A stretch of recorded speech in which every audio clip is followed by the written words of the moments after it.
Assalamualaikum warahmatullahi wabarakatuh. Waalaikumsalam warahmatullahi wabarakatuh. Balik lagi bersama kita di Sengaja Podcast bersama Ya Dakwah, karena asumsi itu tidak pernah dibatasi. Oke, hari ini saya nggak sendirian. Saya sama teman-teman saya. Di sana ada Bang Topik. Gimana Bang Topik kabarnya? Alhamdulillah luar biasa. Allahu Akbar. Wah, nambah kali semangatnya. Ini hari Ahad, ya kan? Tetap semangat. Ada Ustaz Erwin, gimana Ustaz? Alhamdulillah luar biasa. Wah, jawabannya anak majelis sekali ya kan? Iya. Alhamdulillah Itu luar kan biasa. memang majelis. Allahu Akbar. Allahu Akbar.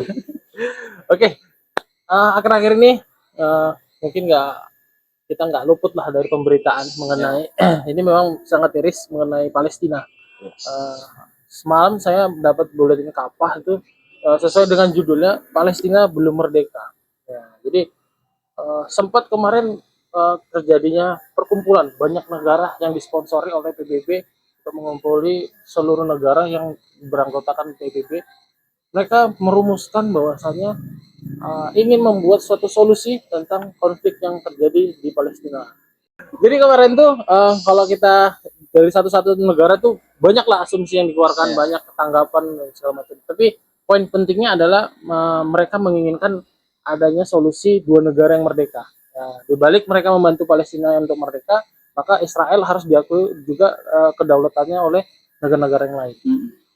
Kalau misalnya kita menilik lagi lebih dalam, apakah memang solusi dua negara itu menjadi suatu solusi yang harus dicapai? Siapa dulu Bang ya?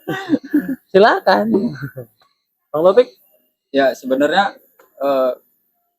pertemuan presiden kita ke PBB itu tadi sebenarnya itu menyoroti bagaimana kondisi saudara-saudara kita di Gaza ya kan. Pada waktu itu memang beliau itu menyoroti begitu banyak korban dan lain sebagainya. Kemudian pada akhirnya memberikan solusi dua negara dan lain sebagainya. Tapi beliau itu lupa ternyata untuk menyoroti genosida yang terjadi pada waktu itu. Artinya apa ya? Bisa dikatakan gini, Presiden Prabowo ini kok seakan-akan justru malah memberikan peluang bagi penjajah itu tadi untuk mendapat bagian tanah Palestina. Nah, ini kan sesuatu yang bagi umat itu sesuatu yang kecewa lah kan gitu ya. Walaupun pada dasarnya kita sepakat bahwa apa yang terjadi di Gaza hari ini dengan genosida yang luar biasa itu tadi, memang mereka mendapatkan sesuatu yang hari ini bisa dikatakan rehat lah kan gitu kan. Tapi kalau dikatakan merdeka ya ini kayaknya belum lah ya. Apalagi isu-isu itu tadi harus memberikan Kedaulatan juga untuk nah Israel. Kan lucu gitu kan. Gitu sih kalau saya.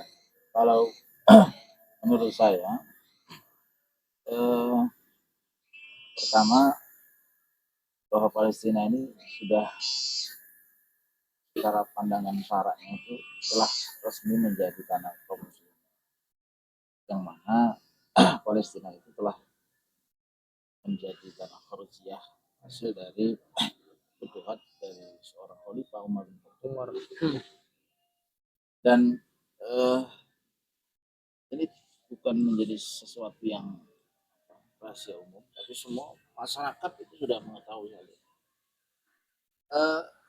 Kalau kita melihat ini adalah satu keberhasilan media umat, media yang telah berhasil membuat negara-negara kaum muslimin ini menjadi prihatin yang salah arah. Keprihatinan terhadap Palestina yang kemudian salah arah. Maksudnya salah arah gimana? Bahwa salah arahnya itu akhirnya mereka bagaimana caranya mencari solusi agar terjadi gencatan senjata.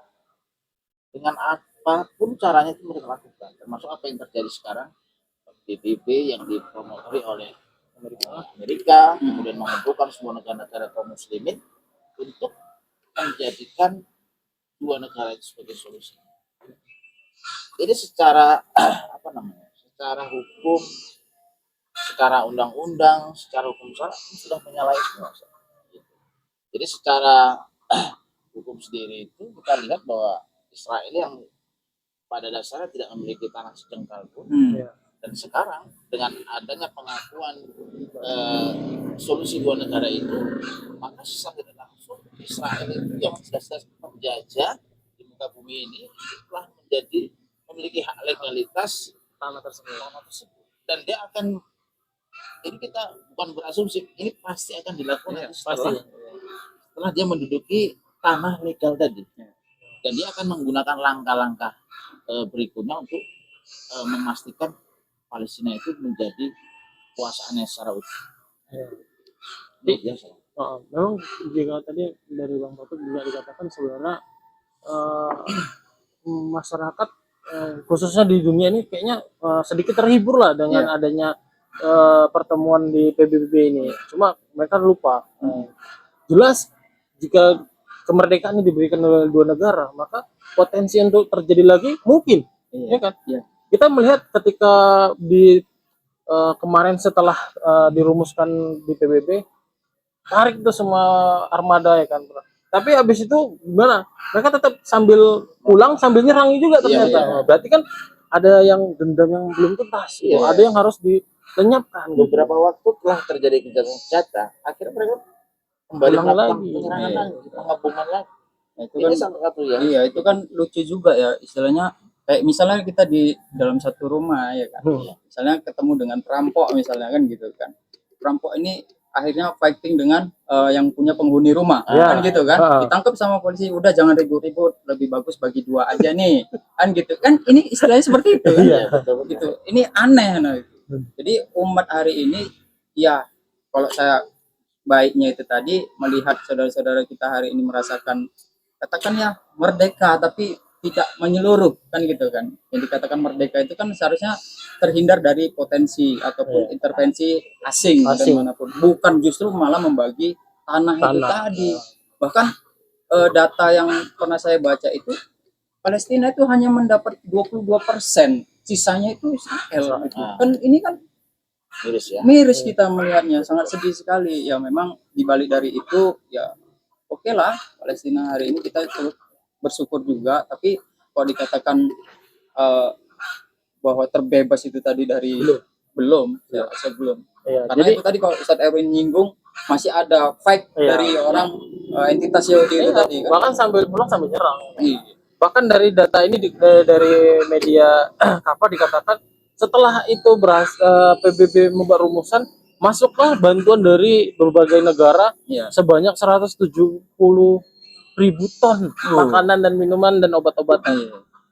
Boleh nggak kita berasumsi ini kita sehatkan lagi nih kalian, habis itu kita gempur lagi gitu. Ini kan asumsi yang terus ini kan. Jadi selagi memang belum ada solusi yang nyata bagi Palestina, maka hal-hal seperti ini menjadi asumsi yang masih kita nikmati lah di dalam berita-berita ini kan. Lalu misalnya kita lihat lagi dampaknya itu lebih dari 67.000 warga yang terbunuh, ribuan lainnya tidak ditemukan. Mereka tertimbun reruntuhan bangunan. Berarti banyaknya korban.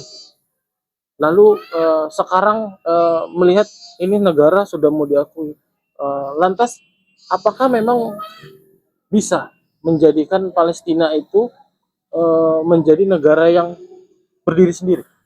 Apakah itu solusi yang memang diinginkan oleh Palestina dan seluruh dunia ini? Saya pernah ingat ya cuplikan dari warga Gaza itu sendiri, yang mereka itu menjerit, ya kan? Ainal muslimin, ainal muslimun, di mana umat muslim kan hari ini kan? Tapi kalau kita mengaca bahwa dulu sejarah itu ada pemimpin Islam, katakan khalifah pada waktu itu, yang kemudian dia menyelamatkan seorang muslimah, ini satu orang muslimah nih, kan gitu kan? Yang mana tentaranya itu kepalanya sudah sampai barisan kepala itu sudah sampai tempatnya, ini buntutnya belum selesai. Kan gitu. Itu untuk menyelamatkan satu orang muslimah.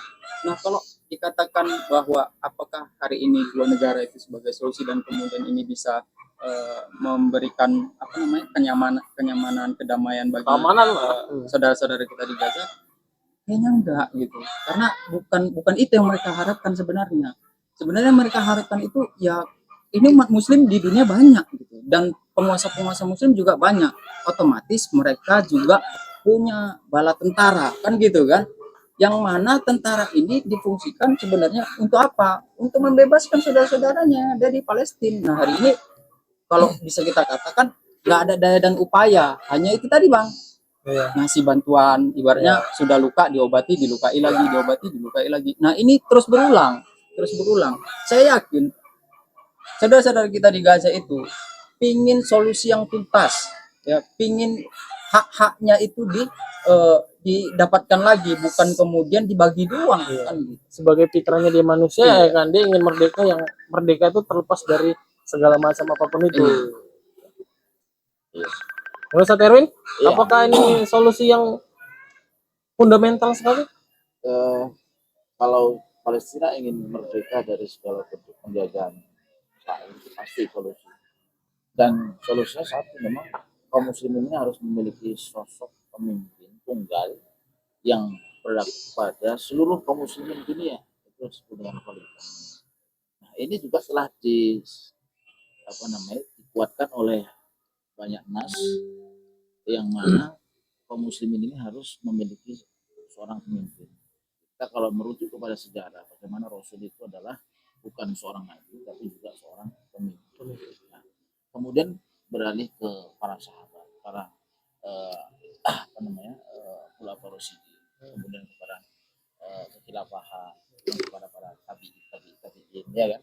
Itu semua adalah bagian dari sejarah yang tak bisa dipungkiri, dan ini telah diakui oleh semua manusia bahwa kemungkinan kaum muslimin itu pernah berjaya sampai 1.300 tahun lamanya. Ya. Ini bukti sejarah yang tidak bisa dipungkiri oleh siapapun. Penulis sejarah manapun ini mengakui. Bahkan tokoh terbesar di dunia itu telah ditulis oleh orang orang Inggris, Iya, saya lupa orang Inggris, namanya. ya. Jadi mengakui bahwa tokoh Ya. nomor satu adalah Rasulullah Muhammad. Nah ini Ya, saya lupa teman-teman. Iya. Jadi ini coba kita harus kaum muslimin lah, khususnya semuanya, kita harus membuka cakrawala wawasan kita, berpikir secara luas tentang memandang bahwa agama Islam ini adalah bukan sebatas agama ritual saja.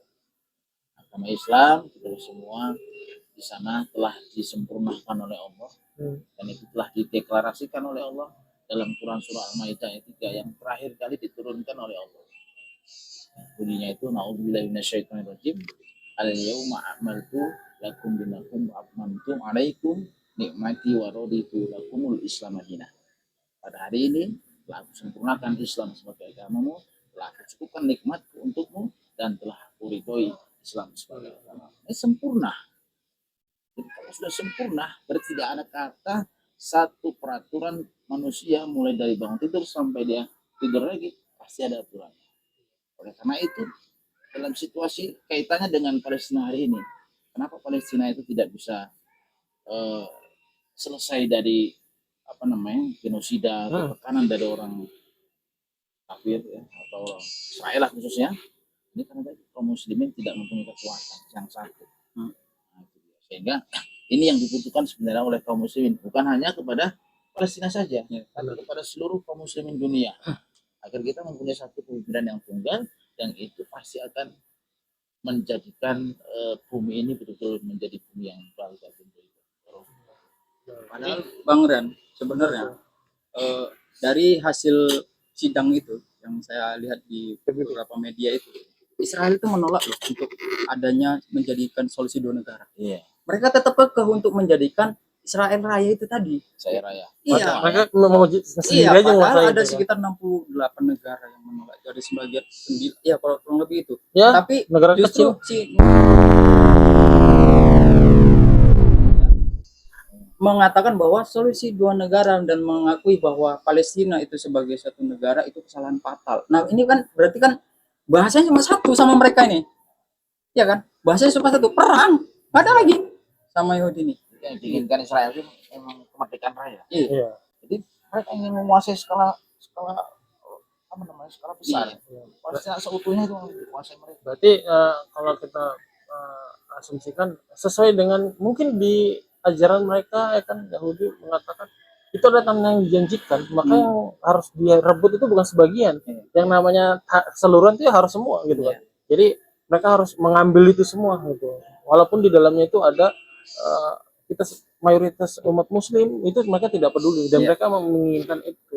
Iya. Tapi apapun itulah, itu adalah asumsi, ya kan? Jika kita melihat dari hasil pertemuan di PBB itu, entah solusi dua negara ataupun solusi satu negara, yang pasti ya kita sebagai umat muslim, kita sebagai warga Indonesia, warga seluruh dunia, kita menginginkan yang terbaik dan semoga yang terbaik itu tadi dikatakan Ustaz Erwin adalah kepemimpinan yang tunggal. Iya. Contohnya aja ketika sekarang kita ada national state, kita mau ngasih bantuan aja susah Ya. gitu untuk ke Palestina, harus melewati blokade-blokade yang sangat rumit gitu. Ya. Jadi tadi juga dijelaskan bahwasanya solusinya itu hanya satu, ketika dunia ini menerapkan satu kepemimpinan dan satu sistem yang mampu menjawab dan menyelesaikan permasalahan tentang Palestina dan Israel ini.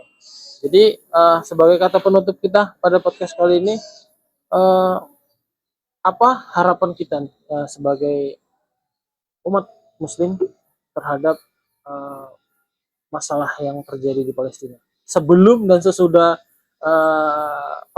sebelum dan sesudah sidang PBB kemarin. Ya. Nah, Kalau saya sebelumnya ingin menyampaikan bahwa saya ini bukan siapa-siapa, kita masyarakat biasa, ya. Tapi saya itu muslim.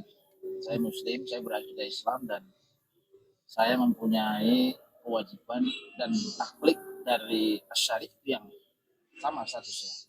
Kewajiban kita untuk menyampaikan yang hak itu adalah kewajiban setiap kaum muslim, termasuk tentang menyuarakan bagaimana saudara-saudara kita di Palestina yang mereka selalu senantiasa dibantai, kemudian terjadi genosida yang besar-besaran dan sudah banyak sebenarnya bukti pelanggaran yang telah dilakukan oleh Israel tentang mekanisme peperangan itu sendiri. Banyak pelanggaran yang dilakukan.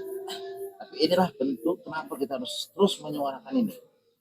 Ya, juga hari ini kita juga melihat jangan sampai masyarakat ini bosan, jenuh karena info ini terus berlarut-larut, tidak akan mendapatkan solusi selesai.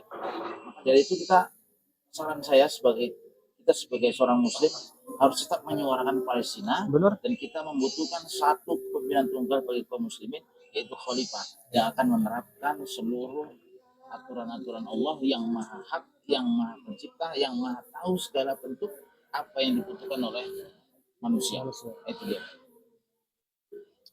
Ya, solusi dua negara itu bukan solusi ya, pemirsa. Jelas. Karena itu sama saja kita memberi peluang penjajah itu untuk menguasai tanah kita. Seperti yang sudah disampaikan oleh Ustaz Eri tadi, bahwa memang jalan satu-satunya itu tadi bagaimana membebaskan Palestina itu secara total, itu ya, sebagaimana yang sudah sahabat-sahabat Rasulullah terdahulu seperti Umar, kemudian Salahuddin Alayubi dan lain sebagainya itu melakukan itu. Jadi kalau yakinlah apapun yang digaungkan oleh Barat ini tadi, bahkan memberikan solusi negara itu nyatanya tadi, yakinlah itu sesuatu yang sangat buruk bagi umat Islam itu sendiri. sangat Jadi fana ya. sangat fana, karena sejatinya mereka tidak akan tinggal diam sampai kita mengikuti milahnya gitu. Benar. Mungkin itu. Ya, itu tadi harapan kami sebagai warga biasa. Ya, kita sebagai warga masyarakat biasa biasa. dan kita terus berjuang dan menyerukan tentang Palestina. Gitu. Jadi apakah solusi dua negara ini yang terbaik ya, bagi masyarakat luar sana? Apakah memang kita harus kembali lagi kepada sistem yang sudah diterapkan oleh Rasulullah? Gitu. Jadi biar fakta yang menjawab buat teman-teman sekalian. Buat teman-teman sekalian jangan terus bosan ya, kita harus mengkawal ini. Ya. Jangan hasil pemilu aja yang kita kawal. Ya, Ya, mengenai Palestina ini juga kita harus kawal dan kita harus update mengenai ini. Jadi kalau kadang saya sampai miris melihat beritanya itu di TikTok. Jadi ini merupakan bentuk kepedulian kita terhadap umat muslim. Oke, terima kasih buat Bang Taufik Ya, sama-sama Bang Rian. sama Ustaz Erin Ya. di podcast kita kali ini. Gak panjang-panjang sih ya. Nanti kita akan kembali lagi di next episode. Terima kasih sebelumnya saya ucapkan pada tim Via Dakwah yang telah juga bantu. Buat teman-teman sekalian, jangan lupa ya dukung kita dan tonton terus. Oke. Balik lagi di Sengaja Podcast bersama Via Dakwah karena asumsi Tidak dibatasi. Assalamualaikum warahmatullahi wabarakatuh. Waalaikumsalam.